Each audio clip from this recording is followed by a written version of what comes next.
হযরত আবু হুরায়রা রাদিয়াল্লাহু তাআলা আনহু থেকে বর্ণিত, নবী রাসূল সাল্লাল্লাহু আলাইহি ওয়াসাল্লাম ইরশাদ করেন, আল্লাহ তাআলা বান্দার হাঁচি পছন্দ করেন এবং হাই তোলা অপছন্দ করেন। যখন তোমাদের কেউ হাঁচি দেয় এবং আল্লাহ তাআলার প্রশংসা করে তখন তা শুনতে পাই, এমন প্রত্যেক মুসলিমের অবশ্য কর্তব্য ইয়া রাহমুকাল্লাহ বলা। হাই তোলা সম্পর্কে কথা হলো, এটা শয়তানের পক্ষ থেকে হয়। তোমাদের কারো যখন হাই আসে তখন যথাসম্ভব তা ফেরানোর চেষ্টা করবে, কেননা তোমাদের কেউ যখন হাই তোলে তখন শয়তান তাকে নিয়ে হাস্য করে। বিভিন্ন হাদিসে দোয়াটির ফজিলতের আলোচনা এসেছে, তবে স্বতন্ত্রভাবে হাই আসলে এই দোয়া পড়তে হবে এমন কথা কোরআন ও হাদিসের কোথাও খুঁজে পাওয়া যায় না। যেহেতু হাই শয়তানের পক্ষ থেকে আসে এবং দোয়াটির অর্থ আল্লাহ তাআলার কাছে পানাহ আশ্রয় চাওয়া হয়, সেই জন্য হাই আসলে উক্ত দোয়া শোনা জরুরি মনে না করে পড়া যেতে পারে। আলস্যজনিত কারণে মানুষের হাই ওঠে, আর বিশেষ করে ইবাদতের সময় শয়তান মুসলিমের মনে আলস্য সৃষ্টি করে। সেই জন্য মহান আল্লাহ তাআলা বান্দার হাইতোলাকে পছন্দ করেন না। পক্ষান্তরে শয়তান তা পছন্দ করে এবং তাতে খুশি হয়, আর সেই জন্য হাইতোলার আদব রয়েছে ইসলামে।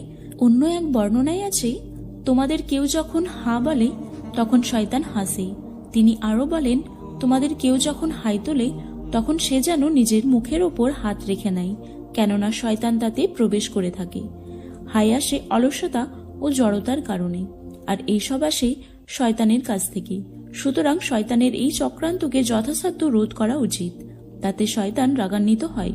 আর কেউ যখন আলস্য প্রকাশ করে হা হা বা হো হো বলে হাই তোলে তখন শয়তান নিজের কাজের সফলতা দেখে হাসে। সুতরাং সেই সময় শব্দ করে শয়তান হাসানো উচিত নয়।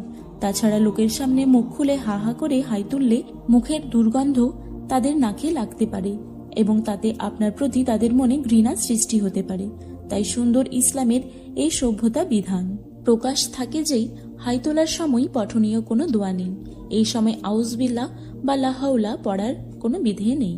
পূর্বের হাদিসে উল্লেখ হয়েছে যে মহান আল্লাহ তাআলা হাঁচিকে পছন্দ করেন, কারণ হাঁচিতে বান্দার কষ্টের লাঘব হয়। শ্বাসপথে আটকে থাকা শ্লেষ্মা হাঁচির ফলে পরিষ্কার হয়ে যায়। হার্টের ধমনীসমূহ অবরোধমুক্ত ও উন্মুক্ত হয়, আর সেই জন্যই এর আদবে আল্লাহ তাআলা প্রশংসা করতে হয়।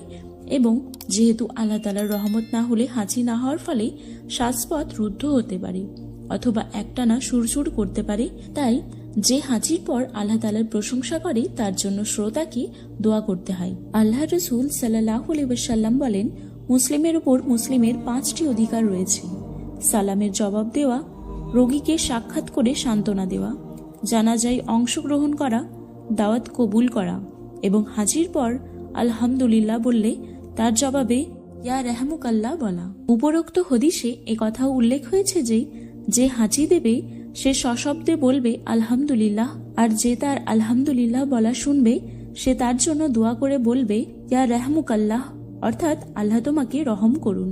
অন্য এক বর্ণনা মতে হাঁচির পর আলহামদুলিল্লাহি আলা কুল্লি হাল ও বলা যায়, যেমন আলহামদুলিল্লাহি রাব্বিল আলামিন বলাও বিধেয়। উল্লেখ্য যে হাঁচির পর যদি হাঁচিদাতা আলহামদুলিল্লাহ না বলে তাহলে তার জন্য দোয়া করা বিধেয় নয়, বরং আল্লাহর নবী রাসূল সাল্লাল্লাহু আলাইহি ওয়াসাল্লাম বলেছেন, তোমাদের কেউ হাঁচলে সে যদি আলহামদুলিল্লাহ বলে তাহলে তার জন্য দোয়া করে বলো ইয়া রাহমুকাল্লাহ, আর সে যদি আলহামদুলিল্লাহ না বলে তাহলে তার জন্য ওই দোয়া বলো না। অবশ্য হামদ শুনতে না পেয়ে ঠোঁট হিলানো দেখে যদি বোঝা যায় যে সে আলহামদুলিল্লাহ বলছে তাহলে তার জন্য দোয়া করতে হবে। পক্ষান্তরে হামদ বলার জন্য হাঁচিদাতাকে স্মরণ করা বা উপদেশ দেওয়া বিধেয় নয়। অতঃপর যে হাঁচি দিয়েছে সে নিজের জন্য দোয়া করতে শুনলে ওই ব্যক্তির জন্য দোয়া করবে এবং বলবে ইয়াহদিকুমুল্লাহু ওয়া ইউসলিহ বালাকুম, অর্থাৎ আল্লাহ তাআলা তোমাদেরকে শপথ দেখান এবং তোমাদের অন্তর সংশোধন করেন। হাঁচিদাতা কাফের হলে এবং সে হাঁচির পর আলহামদুলিল্লাহ বললে তার জবাবে উক্ত দোয়া বলতে হয়।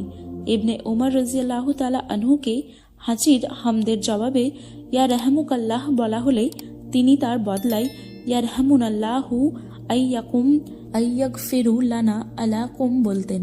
হাঁচির সময় মুখে হাত অথবা কাপড় রেখে যথাসম্ভব শব্দ কম করুন, যাতে মজলিসে আপনার হাঁচির শব্দে লোকেরা চমকে বা বিরক্ত না হয়ে যায় এবং আপনার নাক বা মুখ থেকে সবেগে নির্গত থুতু অপরের গায়ে গিয়ে না লাগে। আবু হুরায়রা রাদিয়াল্লাহু তাআলা আনহু বলেন, রাসূল সাল্লাল্লাহু আলাইহি ওয়াসাল্লাম যখন হাঁচতেন তখন নিজ হাত অথবা কাপড় দিয়ে মুখ ঢেকে নিতেন এবং শব্দ কম করতেন।